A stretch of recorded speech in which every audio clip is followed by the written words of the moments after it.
une lettre demandant la radiation de notre collègue Thierno Alissi. J'ai également reçu les lettres de démission de leur mandat de député de M. Déthié Fall et Thierno Alissi, candidats élus respectivement sur la liste proportionnelle de Samoussa Kadou et sur la liste majoritaire de Pastef les Patriotes du département de Dakar. Acte leur est donné de leur démission qui seront immédiatement notifiées à Monsieur le Président de la République conformément aux dispositions de l'article 7 de notre règlement intérieur. En vue de pouvoir à ces vacances et en application des dispositions de l'article L154 du Code électoral, j'invite messieurs Pape Djibril Fall et Mam Oumar Ndoye, candidats non élus, respectivement sur les mêmes listes, à venir occuper leur place dans l'hémicycle.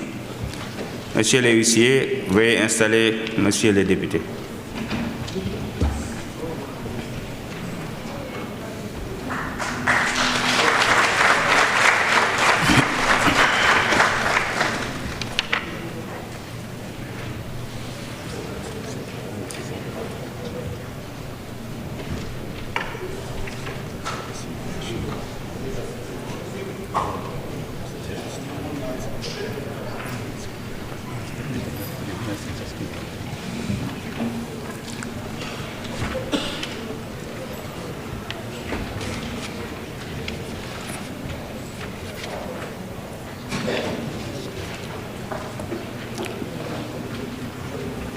Merci beaucoup.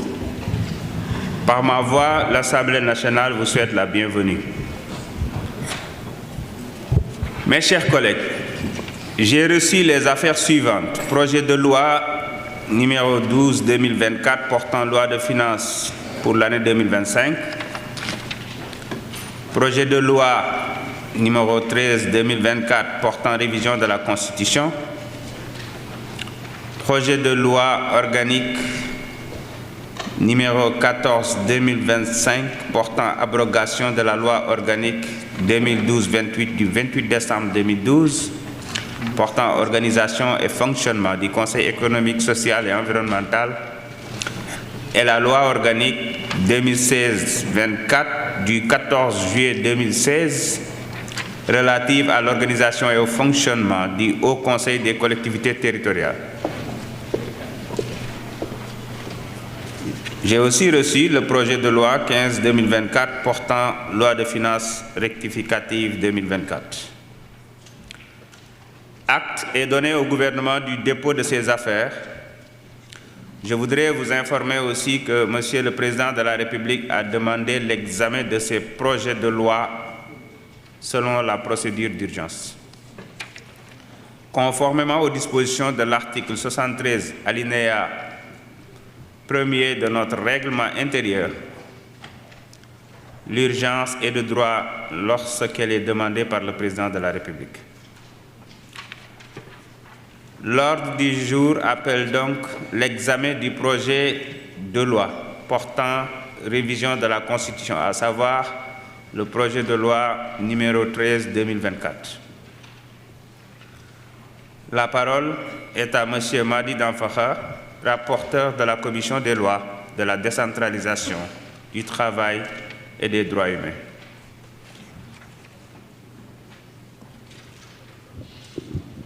Merci, Monsieur le Président.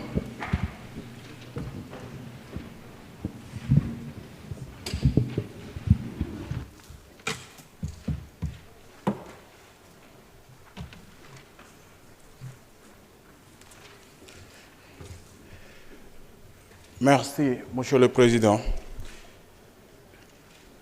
Monsieur le Président, Messieurs les ministres, chers collègues, la Commission des lois, de la décentralisation, du travail et des droits humains s'est réunie le vendredi 13 décembre sous la présidence de M. Abdoulaye Tall, président de la dite commission, à l'effet d'examiner le projet de loi numéro 13-2024 portant révision de la Constitution. le gouvernement était représenté par M. Ousmane Diagne, ministre de la Justice, garde des Sceaux, et Monsieur Abbas Fall, ministre du Travail, de l'Emploi, des Relations avec les institutions, entourés de leurs principaux collaborateurs. Ouvrant la séance, Monsieur le Président a d'abord, au nom de la Commission, souhaité la bienvenue à Messieurs les ministres ainsi qu'à leurs collaborateurs. Il a ensuite adressé ses félicitations et vœux de succès dans l'accomplissement de leur mission avant de donner parole au garde des Sceaux pour la présentation de l'exposé des motifs sous-tendant le dit projet de loi. Relativement à l'exposé des motifs, Monsieur le ministre a indiqué que les institutions de la République consacrées par la Charte fondamentale sous tributaire des mutations progressives du contexte sociopolitique, il a à cet égard rappelé que l'histoire constitutionnelle du Sénégal est traversée par l'existence d'institutions de la République qui, à l'épreuve du temps et de la conjoncture sociale, ne répondaient plus nécessairement à des besoins d'intérêt public. C'est le cas du Conseil de la République pour les affaires économiques et sociales, CRAES, dissous par la loi numéro 2008-31 du 7 août 2008, du Sénat et du Conseil économique et social, supprimé par la loi numéro 2012-16 du 28 septembre 2012. Sous ce rapport, Monsieur le ministre dira que le contexte national actuel laisse apparaître le besoin de resserrement des institutions de la République, de manière à répondre aux nécessités d'une gouvernance rationalisée et efficace des affaires publiques. Dans ce cadre, il a soutenu que la rupture systématique dans les méthodes et les moyens de gouvernance institutionnelle exige la suppression du Conseil économique, social et environnemental et du Haut Conseil des collectivités territoriales. Selon lui, cette évolution institutionnelle implique la modification de la Constitution par la révision de son article 6, d'une part, et la suppression des titres 6 bis et 7-1, ainsi que les articles 66